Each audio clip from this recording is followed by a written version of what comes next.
Hello అండి, ఇదిగోండి ఉడికిపోయింది సరే కరెక్ట్గా.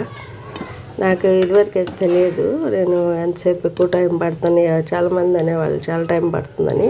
కానీ మామూలు రైస్ లాగే టైం ఎక్కువ పట్టట్లేదు, 15 మినిట్స్లో అయిపోతుంది. ఇట్లా విచ్చినట్టుగా వస్తుంది అనమాట.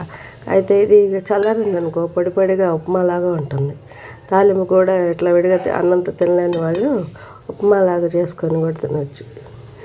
గోధుమ ఉప్మాలాగా చూసారా, అన్నం పొడి పొడిగా ఎలా ఉందో కరెక్ట్గా సరిపోయింది. ఇది మరీ మెత్తగా కాదు, మరీ ఇదిగా కాదు, చక్కగా మనం తినడానికి వీలుగా ఉంటుంది.